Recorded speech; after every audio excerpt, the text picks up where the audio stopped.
Tamam uşaqlar, davam eləyək. Bütün hövsələmi daraltdı internet.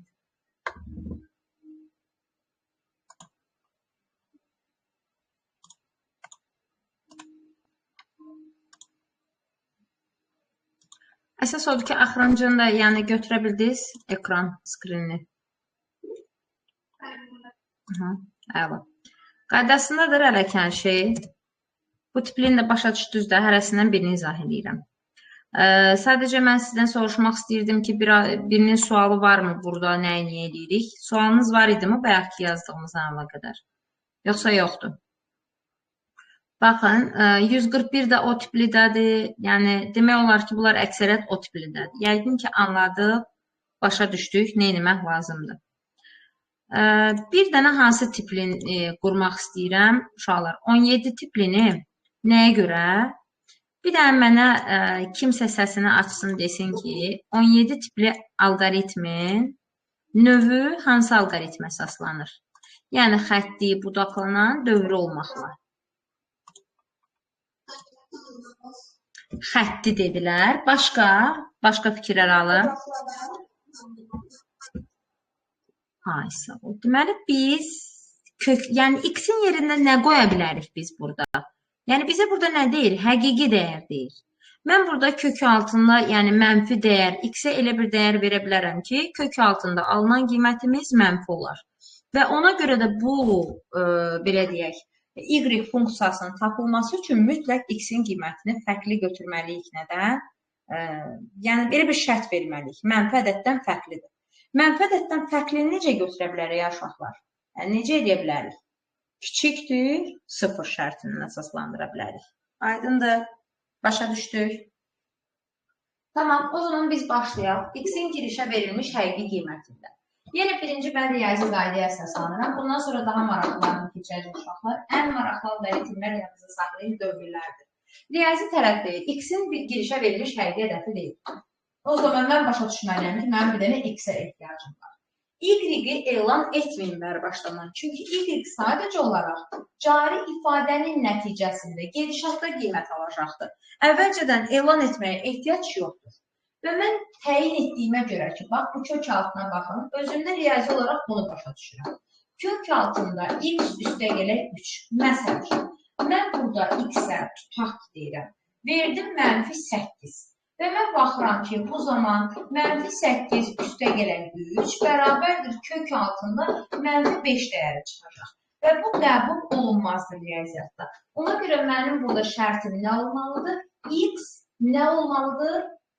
Daha doğrusu, x sıfırdan böyük bir dəyər olmalıdır.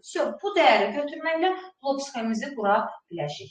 İndi bunun blok sxemini gəlin quraq. Riyazi olaraq biz birinci x-i elan etməliyik polinoqramda. Növbəti ifadəyə başlanmışdan olaraq şərt bloku qurmalıyıq ki, x-imiz nə olmalıdır? X sıfırdan böyükdürsə mən bunu icra etməliyim. X sıfırdan böyükdürsə hər qolunda orada nə görürsən ifadəni? İstəyirsən o ifadəni riyazi dildə yaz. İstəyirsən alqoritmik dildə icra elə, istəyirsən Python dilində. Bilirsiniz də, hərəsinin öz qaydası var. Amma heç özünü yorma, blok sxemi riyazi dildə qəbul edildiyinə görə götür elə kəsr şəklində də eyni şəkildə orada necədə elə də yaz. 1 üstə gələk, 1 bölək, kök altında x üstə gələk 3. Məsəl üçün, uşaq soruşa bilər ki, müəllim, bəs bunun biz yox qolunda nə icra edəcəyik? Natamam budaqlanma, uşaqlar. Biz axı bilirik ki, budaqlanmanın bir növü də, daha doğrusu budaqlanma 2 yerə ayrılır. Tam və natamam budaqlanma. Amma həyatı boyu belə qala bilməz. Yox qolu normalda var. Sadəcə yox qolunda icra olunan əməliyyat yoxdur. Yox qolundan eləcə gəlirsən, bir də hər qolundan gələrək y dəyişənini çap etmək olar. Da bunun Python dilində olanını yazmıram. Aydın oldu.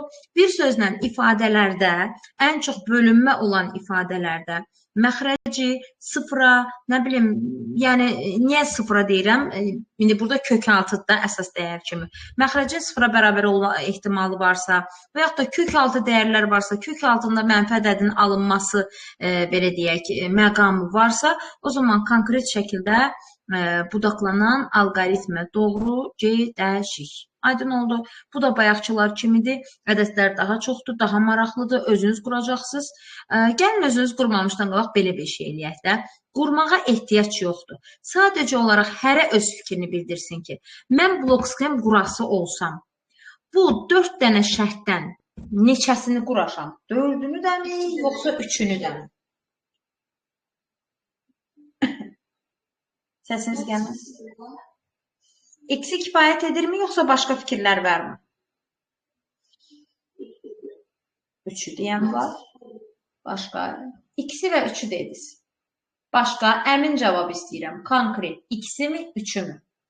Və həmin adamın da isbatını istəyirəm. Varmı? Varsa elə uşaq.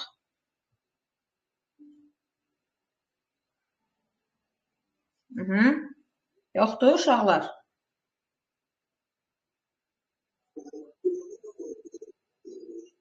Aha, 4-də dedilər. Xəyəm sənsən?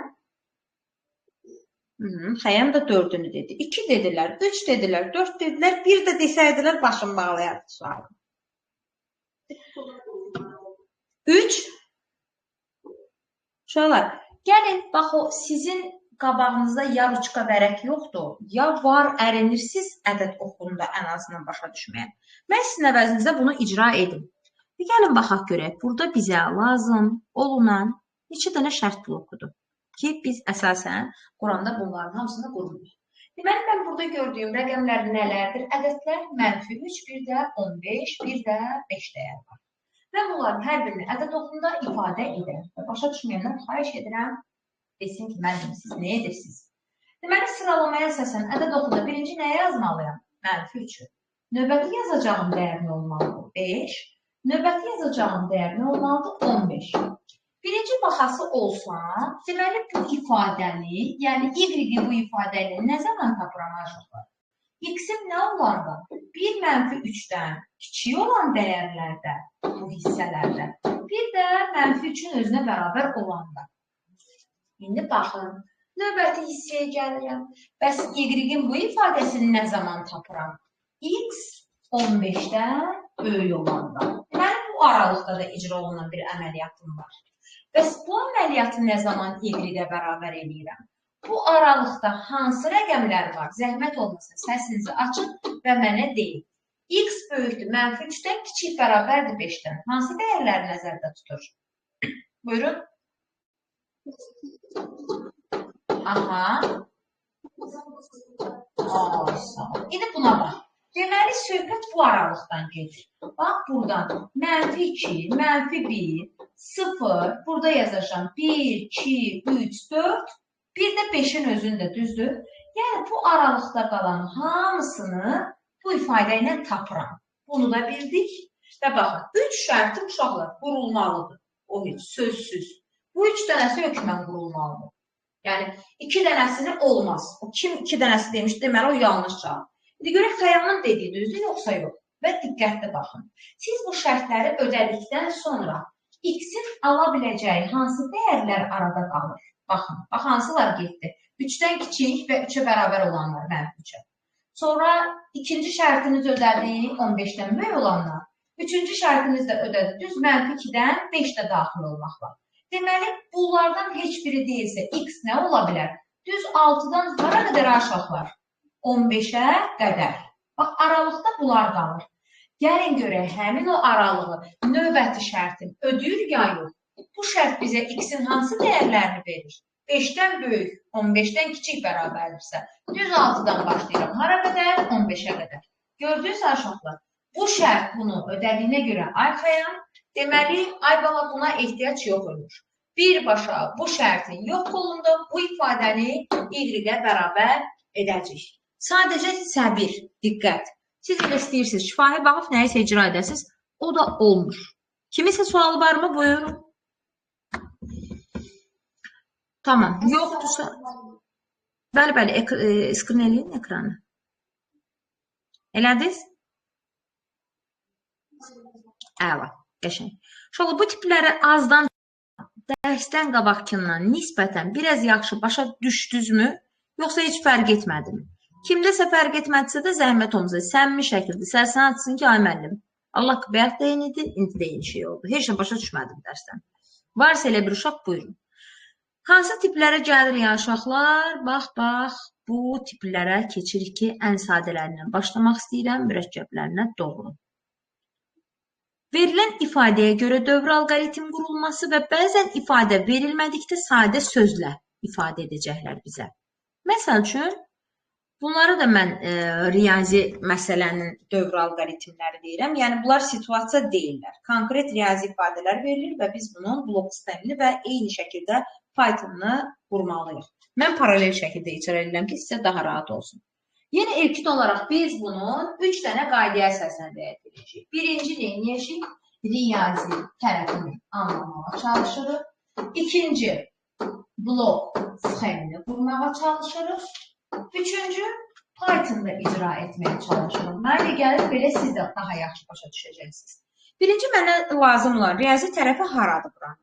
Deyir, girişə verilən en natural ədədinə əsasən. Uşaqlar, mən bu sözü eşitdimsə də, riyazi olaraq qəbul etməliyəm ki, ay, nə bilim, Əhməd, ay, Aysel, ay, Fidan, sənin en dəyərinə ehtiyacın var, eni daxil etməlisən. Amma ədədinə əsasən belə bir cəmin çıxışa verən alqoritm blok sxemi. Tez mən fikrimdə əsaslandırdımsa, burada cəm olan ifadə var. Cəmi özündə saxlayan, hətta dəyişəni də görürəm.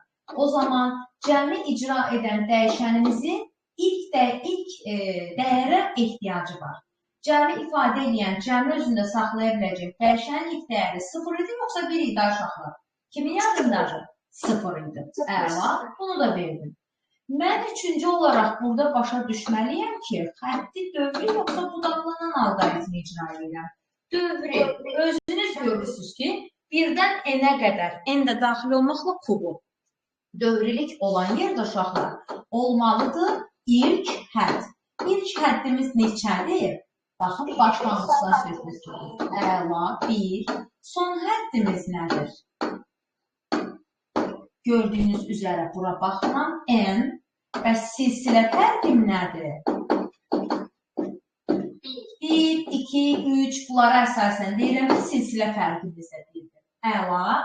Amma ifadə olaraq mən neynəməliyəm? Baxın, həmin ədədlərin nəyini? Kublarını almalıyım. Aydın oldu. O ifadəni artıq biz blok sxemdə başlayırıq. Riyazi əsaslandırdığım blok sxemə bu cür başlayacağım uşaqlar.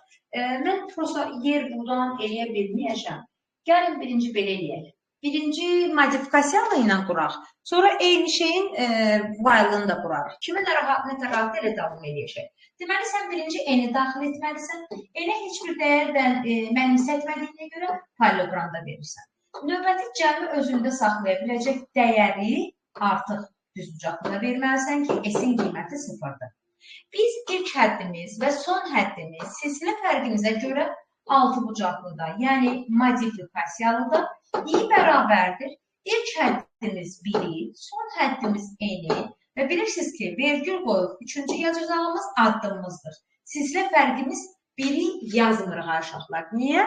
Çünki zaten burada addım qoyulmadıqda silsilə fərqi neçə olaraq qəbul olunur? 1-dir. Ona görə ona ehtiyac yoxdur. İndi nəyə gəlir ya qalılar? Bizim s-imizin bu ifadəni alması üçün hansı işi görəcək? Özünüz baxın. Bax, bu 1, 2, 3 və s. n olan hansı dəyərdir? O böyüyən hansı dəyərdir? i-dir. i sayğac rolunu oynayır. i alacaq həmin dəyərləri. O zaman biz s və i-dən istifadə edərək dövrə daxil olaraq ki, bilirsiniz ki, parametrində dövrə daxil olanda həqiqətlə daxil olunur. Çünki burada şərt ifadə olunmur. O zaman s-dən istifadə edərək s bərabərdir. S üstə gərək i yazılır. Uşaq deyir ki, mənim, niyə üstə gərək i gəlmişsiniz? Niyə s-in ilk dəyərinə 0 qoymuşam? Bax, elə buna görə. Sən hər dəfə s-in yenilənən qiymətinin üzərinə i-nin dəyişən qiymətlərini gələrək Bax, точно belə ifadə almalısan. Amma i yazmalıyam, yoxsa uşaqlar? İ'nin nəyi? İ'nin kubu. Bu blok sxem olduğuna görə i'nin kubunu eləcə qüvvətdə də yaza bilərsən. Python kimi 2 ulduz qoyub yanında da 3 yaza bilərsən. Heç fərqi yoxdur. Başqa bir ifadəyə ehtiyacım olmadan i'nin özünün sayğacı olduğuna görə bir-bir artdığını nəzərə alaraq qaydıram bura və dövrümün çıxışında nəyi verirəm? S-i. Artıq sən bu çıxışları həqiqətən də belə bir ifadəni alacaqsan. Keçdik bunu Python dilində ifadə etməyə. En natural özə ədədi deyirsə də, en bərabərdirsə, hələ natural olmasını istəyirsənsə, ABS-in də içində yaza bilərsən ki, ABS bilirsiniz, ədədin mütləq qiymətini qaytarır. Mənfini müsbətə keçirir. ABS-in içində int yaza bilərsən, intin də içində input yaza bilərsən ki, özünü sığortalaya biləsən. Yəni, hətta sən mənfi də daxil etsən ki, ədəd bunu, ABS bunu müsbət eləyəcəkdir. S bərabərdir 0, heç bir funksiyanın daxilində yox, ardıcıl şəkildə eyni istiqamətdə daxil olunan bir dəyərdir. Bilirsiniz ki, altı bucaqlını, yəni parametrli sayğacıl dövrü Python'da icra edən operatorumuz for operatorudur. For, bax buradakı i'dir, in range. Necə ki, biz altı bucaqlının içindəkini aralıq kimi başa düşürük, burada range sözündən sonra 1,n yazmalıyam, yoxsa n'in özünü götürsün deyə nə yazmalıyam? 1,n plus 1. Əla, gözəl. Burada 2 nöqtə qoyuram. Səbəbi, enter vuranda burada hiss etdiyiniz dövrün gövdəsini sağa 4 boşluq qədər sürüşdürərək yazsın ki, S üstə gələk i'nin kubunu üstündə yazmağa cəizə yoxdur Python'da. Qüvvətə yüksəltmə bilirsiniz ki, 2 ulduzlu 3 yazılır. Aydın oldu. Və dövrün çıxışında s'in çap olunması isə Python'da forla eyni səviyyədə təyin olunan print komandası icra edəcəkdir. Bu da oldu bizim proqramımız. Çox sadə. Bunu başa düşdünüzmü? Skrin edirsiniz, keçirik. Mən bunu tez sizə while-la yazıram. Yəni, ön şərtli dövr alqoritmlə yazıram. Yəqin ki, elədiniz. Əla. Sonra baxıram, bunu icra edirik. Biz artıq riyazi tərəfini qurmuruq. Birbaşa blok sxemini qurmağa çalışırıq. Baxın, blok sxem quranda yenə mənim nəyi daxil etməyə ehtiyacım var? Ön şərtli. Bu arada bilin ki, Python'da alqoritmdə şərtə görə dövrü alqoritm ön və son olsa da, Python'da yalnız bunun ön şərtli dövr alqoritmini icra etmək olur. Onu da while icra edir. Python'da son şərtli dövr alqoritmi yoxdur. Birinci tablo quranda kimi istəyirəm? N. Sonra kimi istəyirəm? S bərabərdir 0. Və yaxud altı bucaqlıda yazdığım o aralığı əks etdirmək artıq şərt blokunun üzərinə düşəcəkdir. Yalnızdasa da orada aralıqda i'yə 1 vermişdim. Burada biz dövrə girməmişdən qabaq i'nin başlanğıc qiymətini 1 təşkil edəcəm. Çünki 1-dən başlayıram. Artıq dövrü təşkil edən şərtimi qura bilərəm. O zaman mən hə deyərək dövrə girin. Özünüzü alışdırın, hə deyərək dövrə girsin. İ nə olsun? Birdirsə də hara qədər davam eləsin? Kiçik və bərabərdir. Daha doğrusu kiçik və ya bərabərdir n-dən olana qədər dövrə girsin. Dövrə girəndə əsas ifadəmizi burada da yazıram. S bərabərdir. S üstə gələ i'nin kubu. Amma burada bizim bir də nəyə ehtiyacımız var? i'ni burada gördüyünüz silsilə fərqi ilə özüm komandada artırıram. Çünki o sayğacıl dövrüydü. Özü artır, bu artmır. O zaman i bərabərdir. i plus 1-ə əsasən komandamı da yazdım və bu ox qaytarır məni hər dəfə dövr etmək üçün şərtə. Bu şərtə yox deyəndə artıq sən çıxacaqsan və çap elədiyin dəyər bayaqki kimi S olacaqdır. Burada kiminsə sualı var. Müəllim 1-i niyə yazdınız? Kiçik bərabərdir. Niyə yazdınız? İ'ni niyə bir-bir artırdınız? Buyurun, eşidirəm. Sualınızı siz fikirləşənə qədər mən artıq bunu Python'da yazıram. Yenə n bərabərdir yazırım. Uşaqlar, eləcə input-da yaza bilərsiniz. Mən prosta geniş əhatəli yazmaq istəyirəm deyə belə götürürəm. Yəni, yazdım. S'imiz adi bir komandadır. S0. Nöqtə vergül qoymaqla Python'da caizə var. Yerin olsun, yəni imtahanda da. Bəli, nöqtə vergül yazaraq yan-yana yaza bilərsiniz. Artıq bu ön şərtli dövrü alqoritmi icra etmək üçün, rombu dövrü olaraq icra etmək üçün if yazma, çünki bu dövrdür. while operatorundan istifadə edirsən. While içində burada gördüyün şərti yazırsan. I kiçikdir, bərabərdir. Bu cür olmaz. Python'un özünə məxsus dildə kiçikdir və ya bərabərdir, ayrı-ayrı ifadələrdir. Ki, burada nə yazıram? N. 2 nöqtəmi niyə qoyuram? Burada hiss etdiyim dövrün gövdəsini while'ın altında 4 boşluq qədər sağda yazmalıyam. S bərabərdir. S üstə girən yenə i-nin kodunu yazmaq istəyirəm. 33 və eyni şəkildə i-nin görsünüz, i bərabərdir. I üstə girək 1 də dövrün içindədir. I bərabərdir. I üstə girək 1 yazıram. Əgər aparıb sən bunu dövrün sonuna qoysan, bu dövr sonsuz davam edir.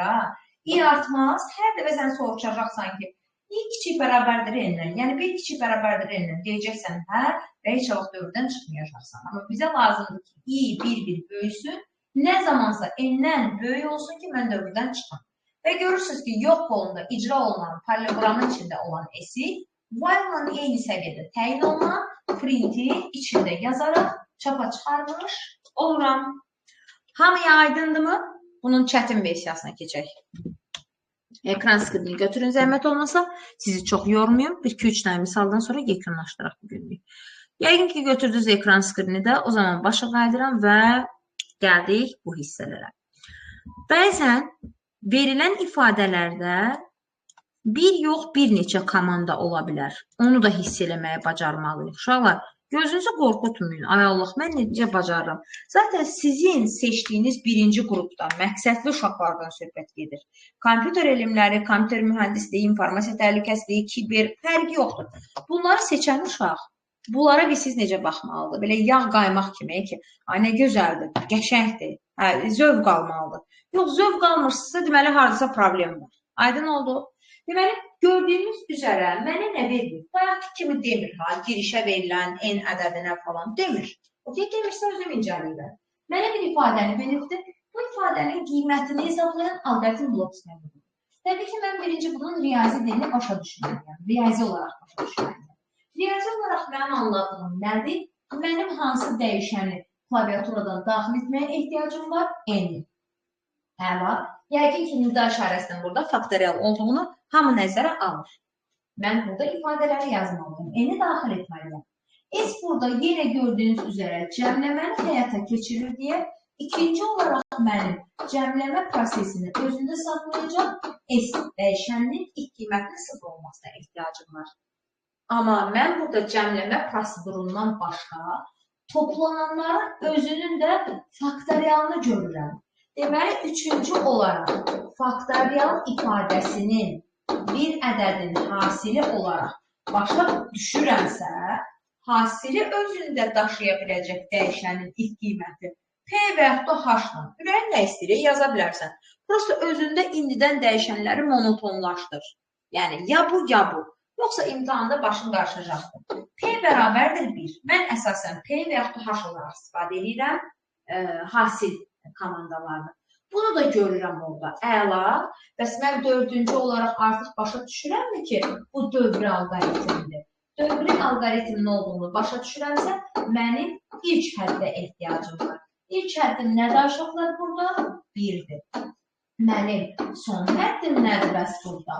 N-dir. Əla. Bəs mənim silsilə fərqim nədir? Görürsünüz? 1, 2, 3, 4 və s. silsilə fərqini də budur. Uşaqlar, bu qədər. Mən indi keçdim bunu blok sxem qurma versiyasına. Birinci biz n-i klaviaturada daxil edəcək. Təbii ki, paralelogramda n olmaqdır.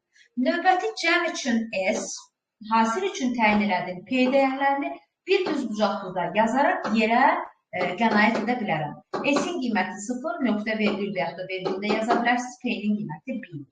Yenə mən burada modifikasiyalı quracam, altı bucaqlıdan istifadə edəcəm və bunun üçün altı bucaqlıda i dəyərinə mənimsədəcəyim dəyişənlər mənim ilk həddim, son həddim və silsilə fərqim olmalıdır. Yenə i-yə 1 daxil edirik, son hədd olaraq n daxil edirik. Silsilə fərqim 1-dir və susma halında onsuz da bunu 1 kimi qəbul edir deyə işdən yazmıram. Artıq dövrə düşərək mən iki proses həyata keçirməliyəm. Birincisi hasil, yəni faktorial, sonra cəmləmə. Niyə birincisi faktorial olmalıdır ki? Çünki mən birdən n-ə qədər faktorialları cəmini tapıram. Cəmin faktorialını tapmıram. O zaman faktorialları tapan nə olacaqdır? P bərabərdir P vuraq I. Çünki I-dir bizim həmin o ədədlərin faktorialını idarə edən. Amma sən I-ni cəmləmirsən, sən həmin I-lərdən ibarət ədədin faktoriallarını cəmləyirsən.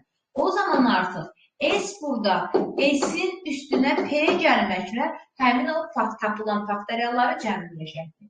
I sayğaclı dövr olduğuna görə I özü artıq ehtiyac yoxdur və sən dövrün çıxışında P-ni yox, bütün faktorialları cəmini özündə saxlayan S dəyişənini çapa verirsən. Kiminsə sualı varsa uşaqlar, buyurun zəhmət olmasa aktiv olun. Yatanlar var mı aranızda bilmirəm. Paralelogramda olan, artıq Python dilində yazırıq. Paralelogramda olan N-i elan edirəm harda? Int olmaz həqiqi dəyər kimi burada fəal başlanan deyil. S-in qiyməti 0, nöqtə virgül P-nin qiyməti 1-dir. Həmin altıbucaqlını əvəz edici operatorumuz fordur. For, in, range. Yenə də bayaqki şəkildə burada n-in özünü götürsün deyə 1 vergül n plus 1 yazıram. 2 nöqtə. Dövrün içində təyin olunan 2 dənə komandanı forun altında 4 boşluq qədər sağda yazıram. P bərabərdir P vuraq I və eyni şəkildə dövrün içində təyin olunan S bərabərdir S üstə görə P komandası ilə yazıram. Və dövrün çölündə olan komandanı isə forun sərbəstində print funksiyasının içində qeyd edirəm. Aydın oldu mu? Bunu zəhmət olmasa skrinləyim və hər birinizə tapşırıq olaraq verirəm. İndi dərsdən sonra və yaxud da sabah fərqi yoxdur səhər. Toşnu bunu while ilə qurursunuz. Bir ön şərtli dövr alqoritmini qurursunuz, bir də ön şərtini icra edən while operatorundan proqramını qurub mənə göndərirsiniz. Aydın oldu mu? Dərsdən sonra istəyən lap gözəl. 5 dəqiqənizi ayırsa super. Skrin elədirsə çıxıram buradan da. Bu ifadələrin plus olanlarını gedirəm. Bax, buradakı kimi. Bir də silsilə fərqlərinin fərqli olanlarını gedirəm. Hər halda siz bunu buradakı qanunu uyğunluğu aşkarlamalısınız. Mən ona görə deyirəm ki, informatika başdan ayağa məntiqdir. Deməli, yenə burada baxıram. Birinci bunu riyazi olaraq başa düşməyə çalışıram. Etdik. Riyazi olaraq başa düşəndə mən bu ifadədə yenə S-in neynədiyini görürəm. Şöyle baxmayın ki, mənfi, müsbət gedirəm. Buna ümumi cəm kimi baxacaq. Yəni, onu bilin. Amma birinci, mənim kənardan dəyişənə ehtiyacım var mı? Bəli. Gördüyünüz kimi, nə ehtiyacım var? N dəyişənə ehtiyacımız var. Əla. Yenə burada ikinci proses olaraq cəmləmə gedir deyə S-ə 0 verəcəm. Bu da yaxşı. Üçüncü olaraq mən burada hasil falan görmürəm. Bu sizi çaşdırmasın. Dəyişik burada nədir? Yəni, orada problem yoxdur. O 2N-in nə mənəyə gəldiyini deyəcəm sizə. Sonra mən artıq burada başa düşürəm ki, dövrlük var. Dövrlük olan yerdə ilk həddimiz var. İlk həddimizə baxanda bir alacaq, bizi çaşdıra bilər. Baxın, ilk həddimiz 2 deyil uşaqlar. Bax, o axırdakı 2 var, vuraq 2 ifadəsi. Birinci, burada deməli biz nə olmuşuq? 1 vuraq 2 kimi olmuşuq. Burada 2-dir, 2 vuraq 2 kimi olmuşuq. 6, 2 vuraq 3-dür və s. aralarında çıxmada toplama olmaqla. Deməli, mənim ilk həddim burada 1-dir, son həddim də yenə n-dir. Yenə ilk həddimiz 1-dir, onu silsilə fərqindən istələdim. Çünki mən burada başqa, yəni buna bir anlam qata bilmərəm. Yəni, axıra da baxmaq mütləqdir. Son həddimizdə bizim nə olacaqdır? N olacaqdır. Silsilə fərqində yenə neçə olacaqdır? Təbii ki, silsilə fərqində 1 olduğunu gördük. Şöyle, burada ifadənin bir mənfi, bir müsbət getdiyini mən sizə 2 cür deyəcəm yazın. 2 cür. Birincisini indi yazacağım kimi hər hansı bir K dəyişəninə ilk dəyərin mənfi ilə başlayır deyə mənfi 1 verir. Amma ilk dəyər müsbətlə başlayanda müsbət 1 verəcəksən. Birinci belə izah edəcəm, sonra digər qaydanı. Sonra bax buna aid olanı deyəcəm sizə. O zaman baxın. Yenə mən blok sistemini bunu quranda modifikasiyalı ilə quracam. N-in qiymətini harada daxil edəcəm? Paralelograma. S-in qiymətini harada verəcək? Bucaqlıqda 0. Dövrünü qururam və bir dənə də başda nəyə ehtiyacım var? K-nın qiymətini -1 etməyə. Düzdürmü? Modifikasiya bloku quracağıma görə bu səfər bunun Python'un yox, böyründə ön şərtli dövrü alqoritmini quracağım ki, sizə asan olsun. Birinə nəzərən digərini həll etmək. Bu səfər yenə i-yə mənimsədəcəyim ilk həddim 1-dir, son həddim n-dir. Sizlə fərqin 1 olduğuna görə yazmıram. Aşağıda təyin edəcəyim ifadə bu cür olacaq uşaqlar. S bərabərdir, S-in üstünə gəlirəm. Baxın, i-mizi nəyə vurmalıyıq hər dəfə? 2-yə. 2 vuraq i və bunu da vuraq k-ya. İndi k-nın ifadəsini k bərabərdir -k edərək bir dəfə ifadəmiz mənfi, bir dəfə müsbət olacaqdır. Amma mən bunu sizə riyazi ifadə kimi yazmasam, bəziləriniz çox çətin başa düşəcəksiniz. Və bunun qiymətini axırda S çap edirəm. Mən n-ə özümdən 3 verərək bilmək istəyirəm ki, görüm həqiqətən blok skemin bax bu ilk 3 həddə alır ya almır. Niyə 3 verirəm aşağıda? Çox getməsin deyə. Və bunu beləcə siz screen edərsiniz. Yazıram həlli. Olur ki, bizdə məsəl üçün bu proqramın təyinatı, bu proqramın sonunda hansı ifadə alınır. Bax, belə bir bloksdan verilə bilib, sizdən o da soruşula bilər. Ona görə bunu da başa düşün. Həllində n dövrümüzün sayını təyin edir deyə çox verməmək üçün 3 verirəm. Görürəm ki, s-in qiyməti 0 başa düşürəm cəmləmə və k-nın da ilk dəyəri -1-dir. N-in qiyməti 3-dürsə, 6 bucaqlıda 1,3 nə deməkdir? i alacağı dəyərdən 1, 2, 3. Dövrü 3 dəfə görüşəm. İlk öncə olaraq i-yə 1 verərək dövrü icra etməyə düşürəm. S bərabərdir. S üstə gələk 2 vuraq k-da nə olur? S-in ilk qiyməti 0-dır, üstə gələk. 2-ni 1-ə vuram, i-yə vuram, 1-ə vuram 2.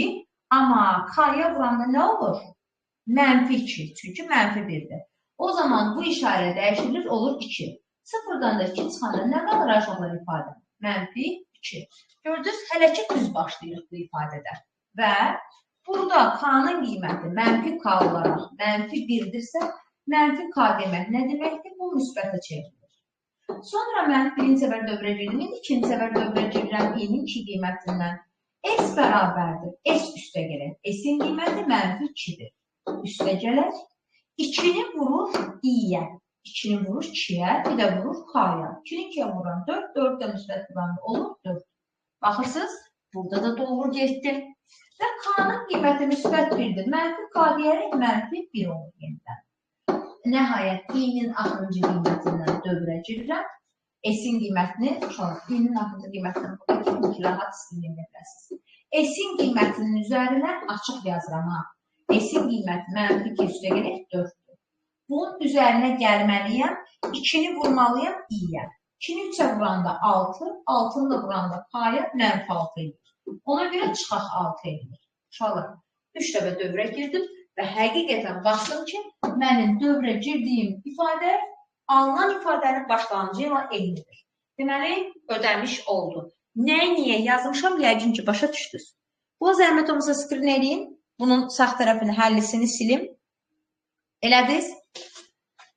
Sağ tərəfdə həllini silirəm, həllini bəzi uşaqlar başa düşsün deyə qeyd etdim. İndi sağ tərəfdə həmin bu modifikasiyanın ön şərtlisini yazıram. Çünki həqiqətən modifikasiyaya görə ön şərtini icra edə bildinizsə də pis yox. Yadınızdan öldür çıxmayacaqdır.